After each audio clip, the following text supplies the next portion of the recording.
Welcome to Green Giants, Titans of Renewable Energy, the podcast where insights and innovation meet. Every episode, we dive into conversations with industry leaders, experts, and change makers, bringing you the stories and ideas in the renewable energy sector that shape our world. And now, let's jump into today's episode with your host, Wes Ashworth. Welcome back to Green Giants, Titans of Renewable Energy. Today, we're joined by two visionary leaders from TruGrid, a North American leader in utility-scale energy storage and solar projects. TruGrid delivers customized turnkey EPC solutions and ongoing operations and maintenance services, leading the way in the energy transition. Our first guest is Jody Snodgrass. He's a Chief Executive Officer at TruGrid with over 3 decades of experience in both renewable and conventional energy sectors. Jody has a remarkable track record of driving digital transformation and operational efficiency. He's known for overseeing multi-billion-dollar portfolios, delivering projects ahead of schedule and under budget, and building high-performing teams that spearhead innovation. Joining him is Ramanj Pamidi, Senior Vice President of Integration, Commissioning, and Corporate IT at TruGrid. Ramanj brings over 30 years of experience in clean tech, guiding innovations in energy and utilities through cutting-edge technology solutions. I'm excited to dive into their journeys, explore the innovative projects at TruGrid, and discuss their vision for the future of renewable energy. Jody and Ramanj, welcome to the show. Thanks for having us, Wes. Thanks, Wes. Glad to be here. Yeah, and I'm excited to get into it. So let's talk a little bit about TruGrid starting out. So TruGrid has made significant strides since its new brand was developed. Can you share the vision behind this transformation, how it reflects the company's mission today? Yeah, happy to. First and foremost, we're an EPC company. SunGrid in its past was, quite frankly, too many things to too many people. We were front of the meter, behind the meter. We did products and projects. We did standalone engineering, integration. And I think a lot of people in the industry really knew us as a software integrator versus being a true EPC construction company.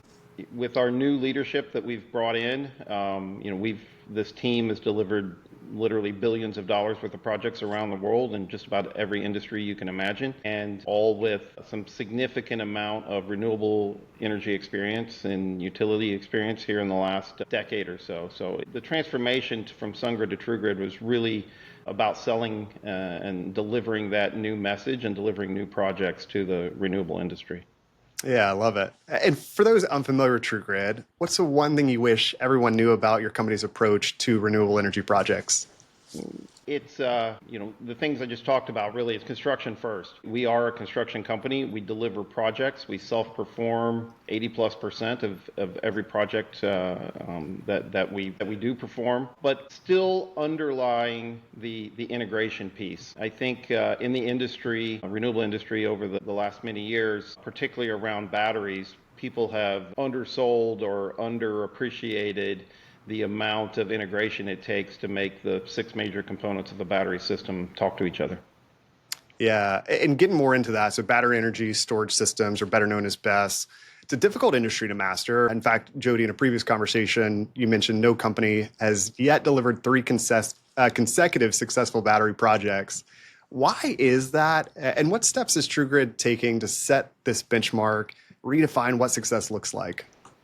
Yeah, so, there are lots of very competent EPC companies in the renewable industry market, and great at digging ditches, landing wires, turning the wrenches to make projects, get them in the ground and get them built. I think the tying together and integrating the disparate pieces of a BESS facility it's hard. Making all the ones and zeros match up is not an easy thing to do, and it's something that the kind of the industry standard from mechanical completion to commercial operation, or COD, is about 6 months, and that's I've commissioned full oil and gas plants faster than 6 months. Yeah, and so it's what we do a little different is leverage the great work that our integration and software teams, automation teams do every single day, that the teams that Ram leads, and we do the upfront work of making the ones and zeros talk to each other in the engineering and design phase, through the construction with our off-site facilities, and getting those to match up so that when we do get to the field, when it is time to start that commissioning and get you to COD, we can do it faster.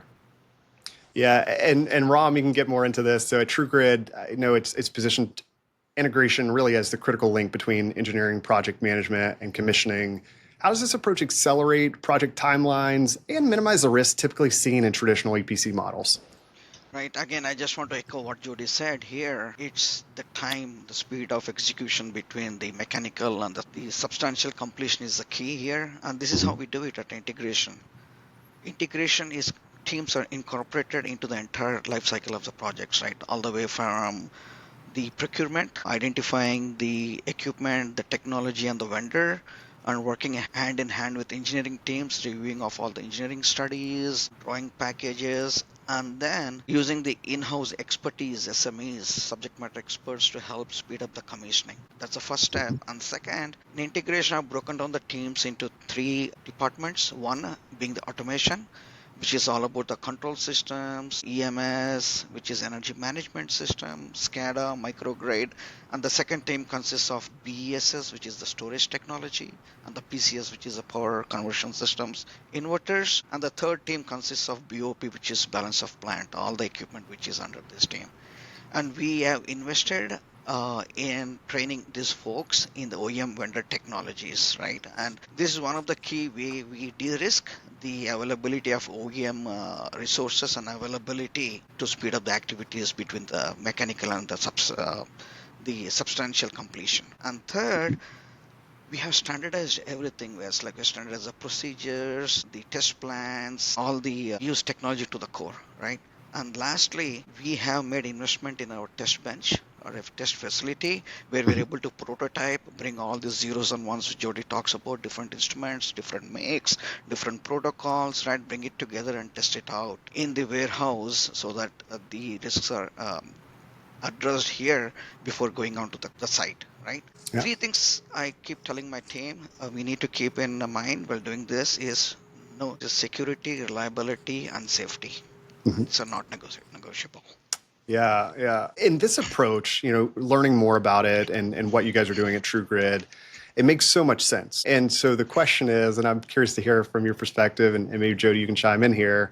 Why doesn't everybody do this? Why doesn't every UPC out there have this same type of model and the same type of approach?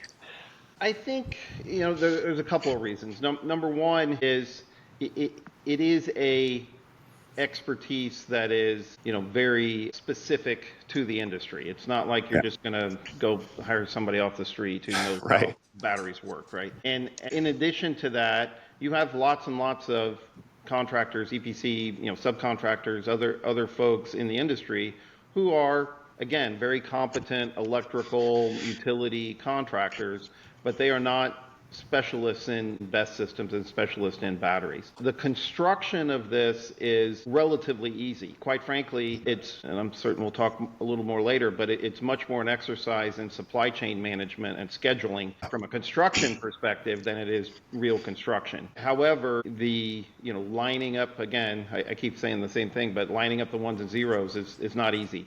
And Right.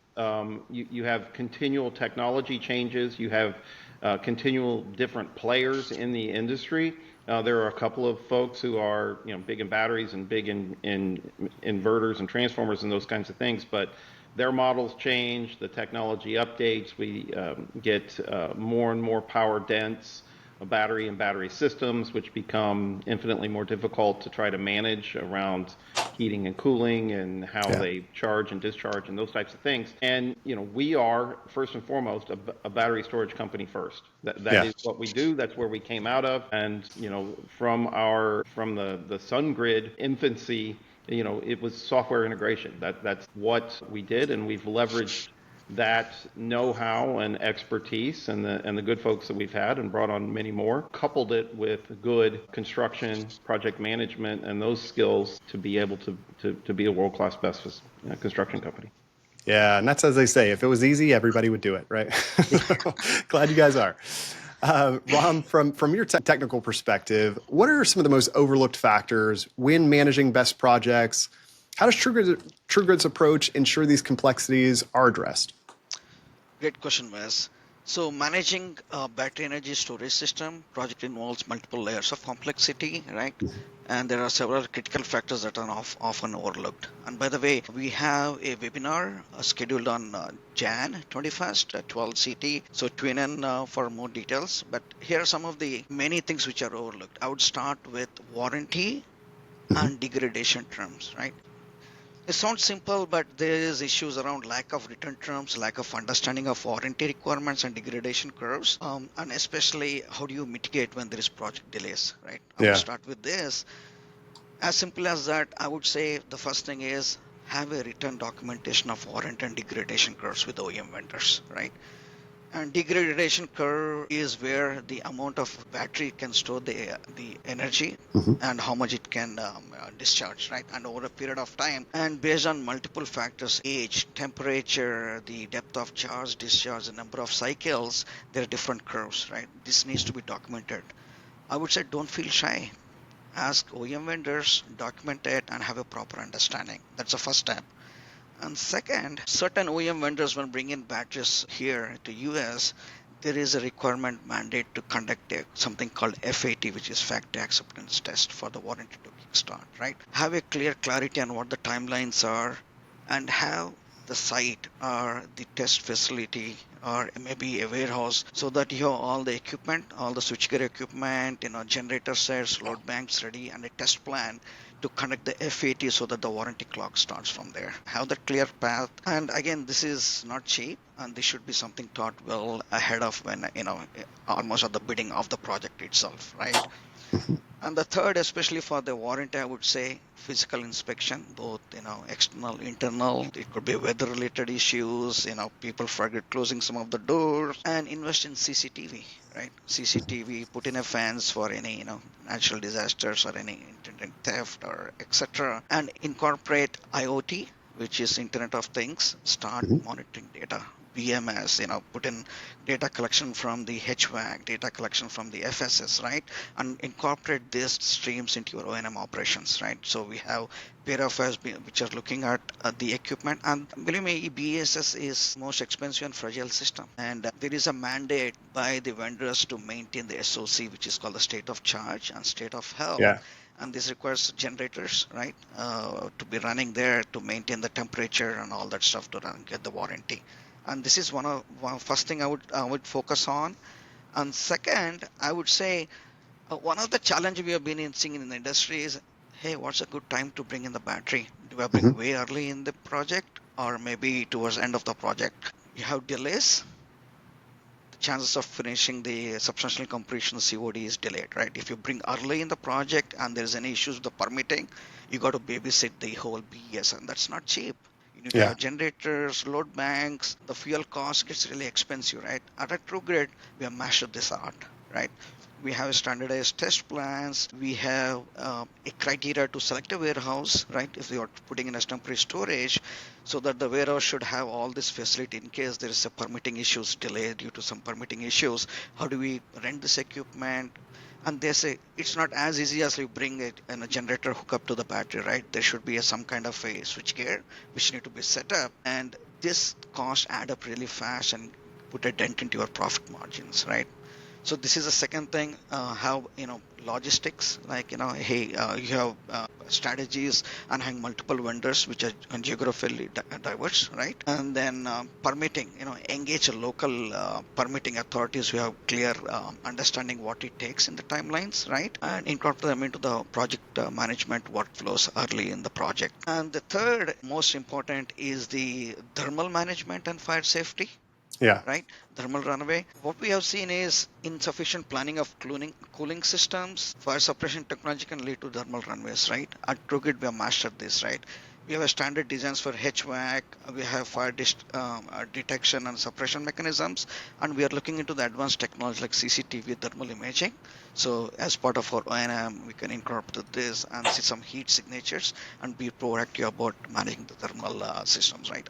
And the last thing I would say is if there's any delays, project delays caused due to the permits, right? Start looking at a facility while you're negotiating for the facility. Does it have enough space? Does it have cranes to move around? Does the facility have enough power capacity? Does it allow us to put in a battery? Because you need to keep this, as I said, babysit the BESS. Make sure the HVAC is running, the temperature is maintained, and the state of charge is also maintained. So these are some of the things which are overlooked. And really affect you to manage the project life cycle. Yeah, it's complicated. There's a lot, a lot there, a lot to Yeah. unpack, and I think people don't normally realize that. When you get into these projects, just how many different factors come into play, how many different complications there can be. I know you guys are taking really active steps to mitigate all of those. So, switching gears a little bit, just digging into your O&M side. Your O&M services not only support TruGrid's projects, but also extend to third-party and OEM contracts, which is quite unique in the industry. Not many others are doing this, and again, another differentiator. How does this broader experience shape your recommendations for future projects? Yeah, I'll talk to that, Wes. One of the beauties of us having an O&M services group and being, servicing not only projects that we build, but other, facilities and projects and sites that have already been built, we get to learn a lot of what not to do. Yeah. and, Yeah. and what some of the, there are good suppliers and poor suppliers. From a supplier perspective, it's not just is it a good piece of equipment on day one, but how does it last over time? How do the batteries degrade? How does it hold up when it gets a little too warm or a little too cold? And all of the real world things that can happen to these systems as they sit out typically in a rural environment, and the different elements that happen to them. How long does it take for the supplier to address some of the things like warranty issues and other stuff? And so we use that lesson learned and reincorporate that into our initial design when we're even bidding projects and working with our customers to make sure that we pick or help our customers select the right supplier for what it is they're doing. In addition to that, we also learn how to better commission these things. Yeah. What is it we can do up front? Most of our, almost all of our O&M guys and gals are certified by particular suppliers and vendors and whatnot. And so they're allowed to work on these systems. They're allowed to dive into them and look and see where some of the issues are that we can engineer or design out the next time around and understand how some of that happens. The one other thing I would say that is we've done a very good job of leveraging is during that commissioning time period from mechanical completion to substantial or COD, we're able to leverage some of those O&M service techs to be able to come in and accelerate again that time through commissioning. Because they are certified technicians, they're allowed to work on the equipment and do what's needed to help us get to COD faster. Yeah, it's incredible. And I love that, just the fact of it shows you, sometimes what not to do, or you see things that could be improved. Any example come to mind of where O&M insights led to a significant design or process change that really benefited your clients or improved project outcomes in the end? Sure, I can name a couple of scenarios. One of which we had an EMS provider basically go bankrupt during the construction. We were able to basically use some spare parts from other facilities and leverage some of our contracts and master service agreements with other suppliers to be able to lean on them, get some other equipment in a fairly quick fashion and do a little bit of design work and switch over. One of the other things that is really been kind of helpful that comes out of our O&M groups that's helpful in the upfront design is really trying to design the system for the client that meets their specific needs. And when there are different reasons to do battery energy storage, and there are different reasons, even contractually, of how you're releasing electrons back to the grid when they're called for. Whether you have a PPA or you're 100% merchant or some blend, and really impacts your LCOS and in turn your LCOE of how you're going to release those electrons. And some systems are better and some equipment is better at releasing it and sucking up electrons quickly but Yeah. maybe you degrade the battery faster. Maybe you're only worried about a 10-year lifespan, not a 20-year or a 30-year. And all of those things that we've been able to see over time, through the O&M services group, help to design a better system on the front end so that our client has a better experience with their long-term asset. Yeah, I love that, and the value you get from having both sides of that equation. Shifting to a different topic, so just thinking about some industry challenges and strategic solutions, and really navigating the permitting maze that we hear a lot about. So, with the extensive permitting requirements for battery plants, what advice would you give to clients navigating this process? And are there specific regions or regulations that stand out as particularly challenging? Yeah, happy to talk about that. There are certainly a lot of things that are in either your EPC or in the client's control from a permitting perspective, or at least are reasonably known, because there are Yeah. on a lot of permits there's a time clock that starts when you submit it. There's so many days to respond, and you can somewhat understand what those risks are and control those. However, in many areas, there are other permits that get issued that have no time limit, particularly around the fire marshals. And that's not at a state level, federal level, that is a very local level. City, townships, counties all have individual fire marshals. And by and large, our experience is those do not have a time clock on those. And so it takes a lot of effort, a lot of expertise, and a lot of know-how to be able to talk to folks who may or may not be up to speed and up to date on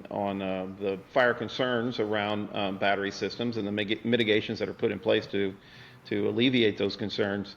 And so we've had a number of projects that have been delayed due to fire marshal and quite frankly, poor communication, lack of understanding, and being able to work through those issues.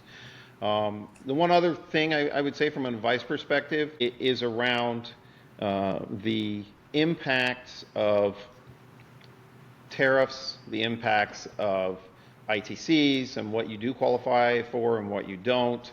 Almost if you're going for tax equity and you're going to sell your credits, then you really have to understand what the third-party engineering firm or design firm is going to look at when it comes time to get those tax credits issued.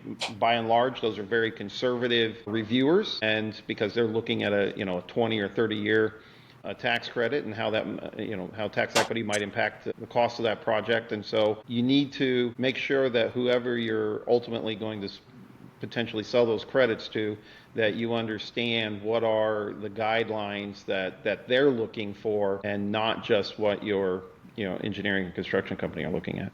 Yeah, no, well put. And thinking about another issue just with digital transformation and really just the significance of how much technology plays a part of these energy storage projects compared to most other energy projects. So the interplay of ones and zeros that you've mentioned, we can get more into that, is often underappreciated. How is TruGrid leveraging digital innovation to bridge the gap between disparate systems and ensure seamless integration? So it's all about interoperability, right? There are Yeah. different equipments as part of the BOP, the different types of BESS, there is a PCSS, there is CT, PT, and this comes in different shapes and forms. When I mean to say different protocols, different data rates, communication protocols, all this has to come into play, right? And I use a term control philosophy or control narrative. That's nothing but the blueprint on how the whole system works together. And that's where Jody talks about zeros and ones. They have to work cohesively together. Think of an orchestra, right? Where each instrument has to perform flawlessly and harmonize with others to create a cohesive experience. And that's what we do. Zeros and one come together and follow the control narrative, which is nothing but the blueprint how the system has to interact with electric. And second, as I said earlier, we have this expertise built under one roof, right? Yeah. And that's de-risking the dependency on the resource availability and timing from the OEM vendors. As I said, we have expertise in the control systems, expertise in the balance of plant, the switch gears, and third, in the BES, the storage, and the PCS, the inverter technology itself. And the third is we have our own warehouse where we test this out at the whole control narrative and de-risk anything which is going to happen at the project level. And these are the three things is a key for bringing the zeros and one together. And Wes, I'd like to add a little bit onto what Ram said. Ram's obviously very engaged with the integration system and making all those components talk to each other. But as I think you mentioned in your intro about me, I do believe in digital transformation in the construction industry. I think it's something that has been lacking for many, many years. I'm always, there's one statistic that I kind of always go back to. When you look at manufacturing productivity factors over the last 25 years, the manufacturing industry, no matter what you're making, whatever your widget might be, has gotten about 30% better. And that's due to AI, it's due to digital transformation, it's due to folks' ability to find the weak links and get better over time. The construction industry over the last 25 years, our productivity factor has gotten 5% worse.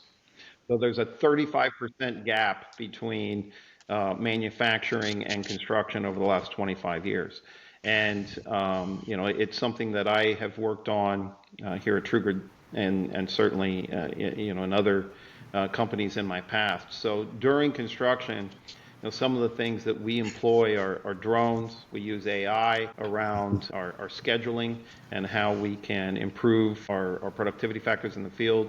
We put beacons on our employees' equipment, tools, track them as they move through the field and look at things like earned value and our productivity. Ram spoke briefly about security, but things like remote security and cameras and that type of stuff. Bluetooth technology to understand where our equipment is and how we receive it and how we make sure it stays there and gets put where it's supposed to be.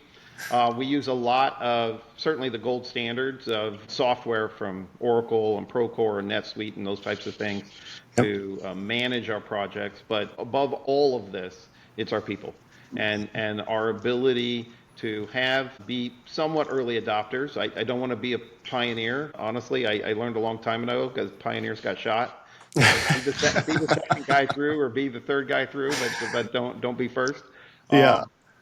But be able to adopt, and have people who are open to adopting new technology, new ways of doing things so that we can get better over time at what we do. Yes, I would like to just add here, right?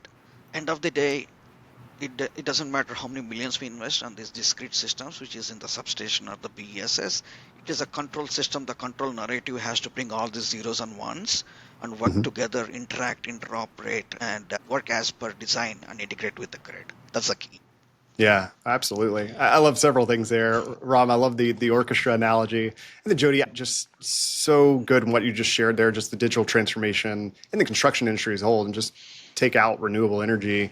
And then you combine the two of those, you really can start to see the magic of what makes you guys so successful. So I love that. One thing I always love to address is just some industry misconceptions. Are there any misconceptions about battery energy storage or EPC services that you wish the industry better understood? And feel free to speak on those now. So I think, I'll speak specifically to BESS and certainly, I've been renewables for 6-7 years, utility industry for a long time, but it is an immature industry. And with an immature industry, you have lots of various technologies that change rapidly.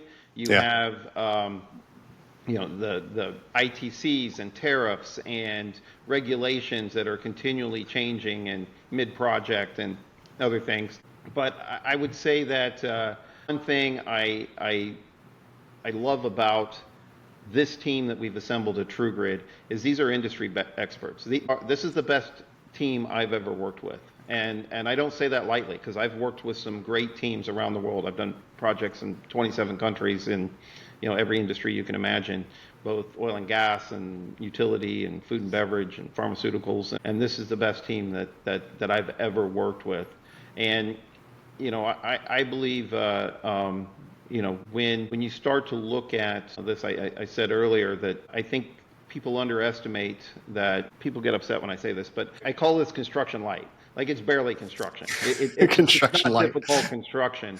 The Yeah. hard part about this is really twofold. It's an exercise in schedule and logistics management, getting the batteries to show up at the right time, getting the other pieces to show up at the right time so that you don't double handle them, so you don't have to cycle batteries before you get the thing reach COD, so that you don't have to do preservation on things, because all of that stuff costs money. And then the second piece of that is the integration. And that's what we've talked a lot about here, is it's not just getting it built. Getting it built is quite, I won't say it's the easy part, but it's the easier part of doing these projects. Getting the ones and zeros to line up, and these different suppliers who, quite frankly, sometimes are competitors with each other. So Right. when their commissioning team show up, they don't necessarily want to work with the other team and the other team and the other team.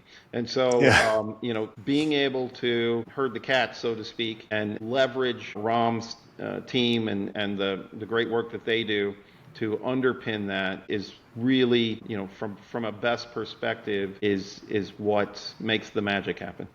Yeah. And you talked about team, and I know you have done a lot just with fostering that culture, fostering a winning team. And I know retention rates are at an all-time high for the company. The company just really seems like they're thriving in a really good groove under your leadership. What are some of the core principles that guide your leadership, and how do you keep a high-performing team aligned and motivated? Communication. It's first of all, just to be clear, my goal is to be the dumbest guy in every room. That's my goal. That Love is it. not my role in the organization. And so it's being able to put the smartest folks that I know in the same room at the same time, and get everybody to. We have a mantra here that we kicked off about 4 months ago, but it's called Row the Boat. And it's getting us all aligned so that we're rowing the boat in the same direction towards the same goal. And so from a communication perspective, that is a continual reminder. And when I say continual, it's every couple of weeks. Where's point B? Where are we going? What's our goal? Do we need to course adjust a little bit? But here's where we're going. And the second part of that I employ as I guess I would say a leadership principle, but is explaining the why. Certainly through my career, there were so many scenarios where I was told the how or the what, how to do this, here's what to do to do this, but not the why. And many times I didn't understand the why, and so then it was like, well, this is silly, why are we doing this? And helping people understand the why, because when you understand the why, you might not even agree with it, but you understand that there's a method to the madness. This is why we're doing what we're doing, and I try to employ that every day. This is what we're going to do, and this is why we're going to do it. Yeah, that is so good. And Jody, so you're digging into this a little bit further. So your leadership really emphasizes transparency, collaborative problem solving. You mentioned communication obviously being huge. How has this approach contributed to TruGrid's ability to tackle industry challenges that we've outlined today? I mean, I know that the list is long in those challenges, but how has it helped? I would say it's not only transparency internally, the communication, the collaboration that our team has, but it's also that same transparency and same communication externally, and with our clients and with our suppliers. When folks understand the why, it makes it much more palatable and much easier to contract things, negotiate things, design the right system. It's like, well, here's a change order. Well, why? Yeah. Well, Yeah. here's the why. And I find that when you talk about that up front, even before you reach FID or notice to proceed, that you're talking about that up front. Listen, there's going to be weather delays. Here's what a weather delay costs us, and therefore there might be some carry-on costs with that. The flip side of that is, here's the supplier you've selected. You've told us you would prefer this supplier. We have another supplier who is, in our opinion, just as competent and provides the same quality, and you can get it 6 months faster, or you can get it 8% cheaper, or those types of things, where we're also upfront about that with our client and say, maybe this is a better scenario for what you're trying to do. And when we can understand with our client, as an example, what's more important? Is it speed to market? Is it cost? Is it LCOS? What's your driver for this project? What are your economics? It helps us design a better facility so that we understand, hey, with given these parameters, this is the best fit for what it is we do. We do that same thing with our suppliers, where we say, hey, that's great. We see your price. You're not market. You need to be 8% cheaper. Or that's awesome, but we're not going to be able to buy from you because your lead time is 6 months longer than what our client needs. And when the industry and our suppliers understand that, the why, then it makes it much easier to have those conversations. And again, it's about transparency and collaborative problem solving, because then we can have the sometimes hard discussions of, okay, well, do you want X or Y? And here's the different outcomes. Yeah, no, it's so good. And as we get closer to time, I want to hit on a few more things here. So just thinking about the future. So as the market evolves with new tariffs, potentially emerging technologies, increased competition, how is TruGrid positioning itself to stay ahead of the curve? My job is to always look into the future. My job is to understand, where is the industry going? What does this new administration look to when they're talking about new regulations, new tariffs, new potentially impacting tax credits? And just as important, where do we think interest rates are going to go? I had a professor a long time ago who tongue-in-cheek joked, but the most powerful force in the universe is compound interest. And being able to understand what the Fed might do next quarter does impact the cost of these projects. And being able to be proactive instead of reactive in that landscape, as well as what are the new technologies? Where are we going? What's the new energy densities of DC blocks?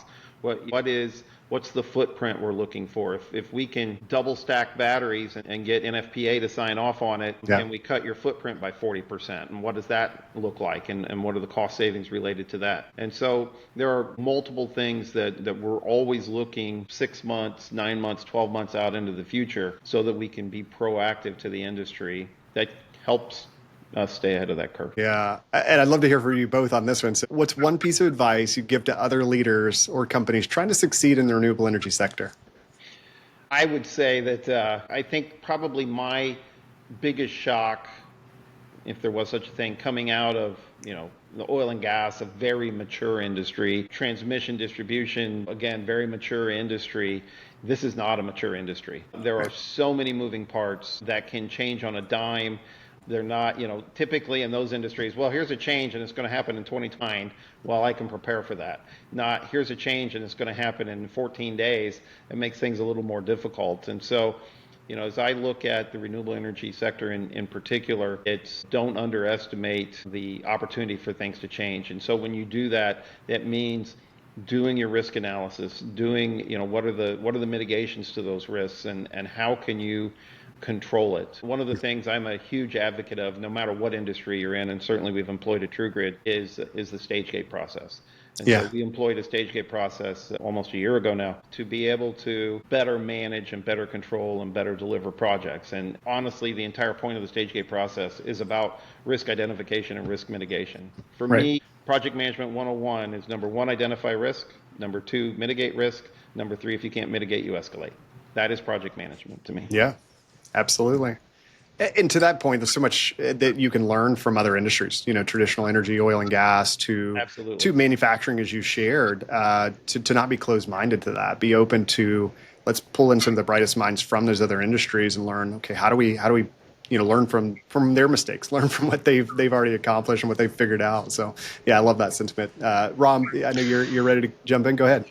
Yeah, I would say, just to add to what Jody said, is, the organization ability to adopt any changes in the policy and regulatory requirement at the speed at which we can adopt, and being humble is key for the success too. Yeah. Ram, I have a question for you. So thinking about the talent that we'll need in this industry, from technical all over, but I'll focus on technical. Folks that are engineers and maybe they're in school right now, they're considering a career. From your perspective as a technical guy, why should they come into this industry instead of maybe some other ones that are out there? I would say there's a lot of revolutions happen around in communication, technology, right? And we call about the smart grids, right? And this is an era where there is need for transformation in the whole renewable industry, including electric grid, right? And this is the combination of technology, policy, and the processes which is coming together. So we can use the advanced technology like generative AI, and it's mix of everything which is going to make it successful, and this is going to stay. It's not come back, and this is for the sustainability and making a better place to live for our coming generations.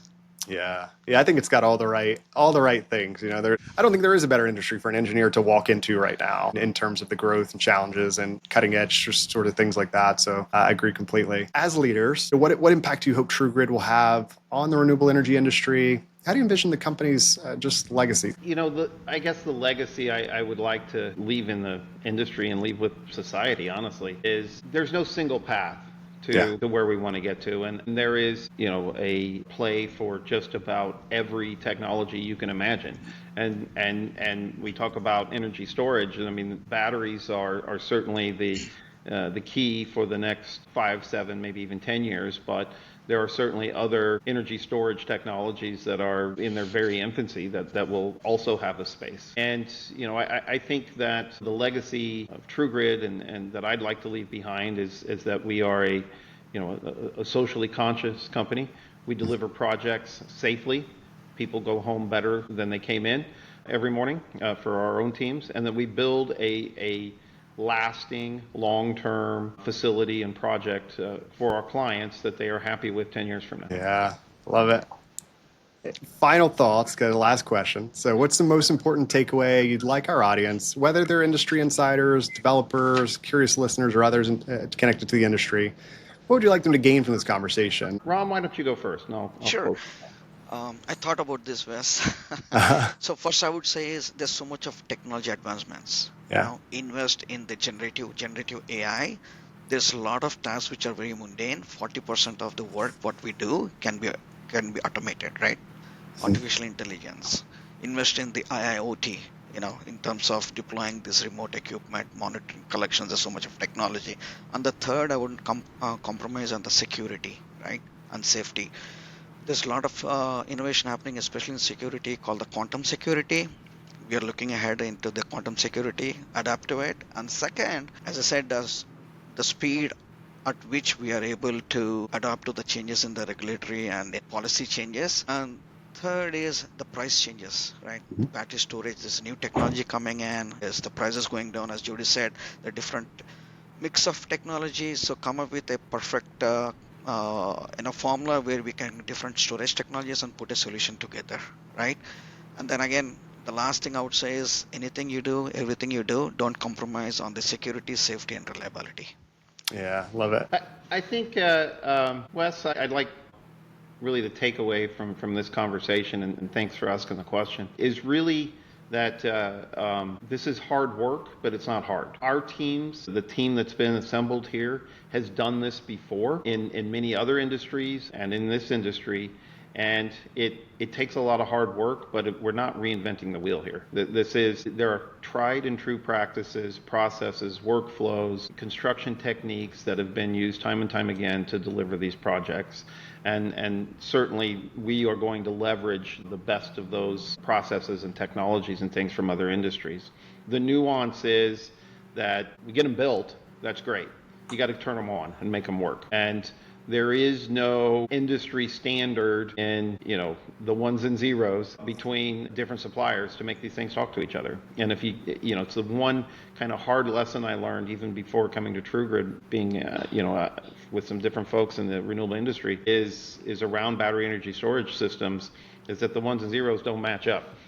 And Right. it takes a long time to try to make them match up. But we've invested a lot of time and effort and energy in the workflow process and the software and the underlines all of the pieces of the integration, but really in the people that make that happen. Because ultimately, it's about the people that make this happen. And I just couldn't be prouder of the team that we have. I love that. It always comes back to the people, right? And your focus has been on that really intentionally. And I think sometimes it's something that's missed. People have this great technology and they think they have this best solution and they don't focus on the people and the team side of it. And you have a really hard time succeeding and getting, far with that. So I love the focus on people and just reiterating that. So with that will wrap up this inspiring conversation with Jody and Ram of TruGrid. Jody and Ram, thank you for sharing your incredible insights and the transformative work you're doing to drive sustainability forward. To our listeners, as always, thank you for tuning in to another episode of Green Giants, Titans of Renewable Energy. If you found today's discussion as enlightening as I did, be sure to subscribe, share this episode with your network, leave us a review. It helps us bring you even more stories from leaders shaping our clean energy future. And with that, we'll see you next time. This episode of Green Giants, Titans of Renewable Energy, was brought to you by Lead Group Search. If you enjoyed today's discussion and are looking to recruit top talent for your company or find your next career opportunity in the renewable energy sector, visit leadgroupsearch.com. Let's continue driving the future of clean energy together. Until next time, keep pushing toward a greener future.